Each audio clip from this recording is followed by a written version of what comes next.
Vaksinisasi adalah proses di dalam tubuh di mana seseorang menjadi kebal atau terlindungi dari suatu penyakit, sehingga apabila suatu saat terpapar penyakit tersebut, maka tidak akan sakit atau hanya mengalami sakit ringan.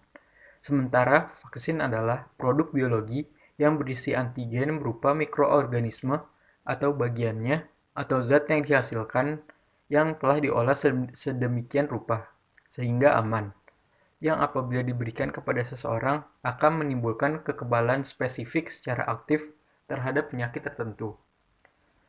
Kelompok prioritas penerima vaksin adalah penduduk yang berdomisili di Indonesia yang berusia di atas 18 tahun.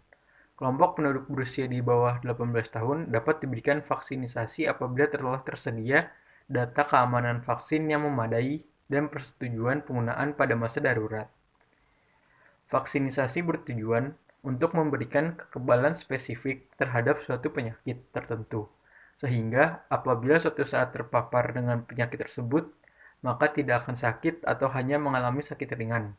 Apabila cakupan vaksinisasi tinggi dan merata di suatu daerah, maka akan terbentuk kekebalan kelompok atau herd immunity.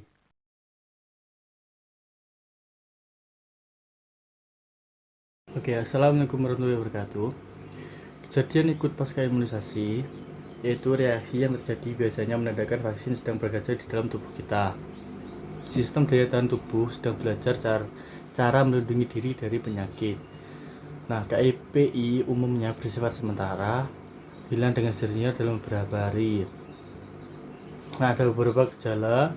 Yang pertama yaitu nyeri pada lengan di tempat suntikan, nyeri sendi, menggigil, mual atau muntah, rasa lelah, dan yang terakhir yaitu demam ditandai dengan suhu di atas 37,8 derajat Celcius.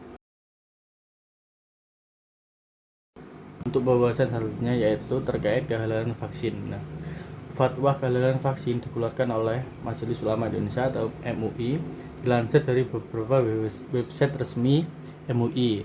Terdapat fatwa mengenai beberapa vaksin COVID-19 yang saat ini digunakan di Indonesia. Yang pertama yaitu Sinovac. Ketua MUI bidang fatwa Asoriunia menyampaikan beberapa aspek kehalalan vaksin Sinovac. Setelah melalui diskusi panjang, penjelasan auditor rapat Komisi Fatwa menyampaikan bahwa vaksin COVID-19 yang diproduksi oleh Sinovac Licensi Co. yang sertifikatnya diajukan Bio Farma suci dan halal. Dan yang kedua yaitu AstraZeneca. Lembaga Pengajian Pangan, Obat-obatan dan Kosmetik Majelis Ulama Indonesia membuktikan bahwa vaksin AstraZeneca menggunakan tripsin babi dalam proses produksinya. Sedang Komisi Fatwa pun menentukan bahwa vaksin tersebut haram, akan tetapi hukum menggunakannya mubah atau boleh karena terdapat 5 alasan utama diperbolehkan, yaitu karena kondisi mendesak yang darurat. Dan yang ketiga yaitu Sinopharm.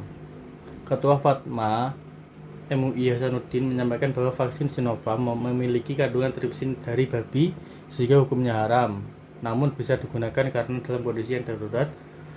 Vaksin tersebut bisa digunakan sampai ketersediaan vaksin COVID yang halal terpenuhi di Indonesia. Nah, kurang lebih seperti itu penyampaian terkait kehalalan vaksin. Terima kasih. Wassalamualaikum warahmatullahi wabarakatuh.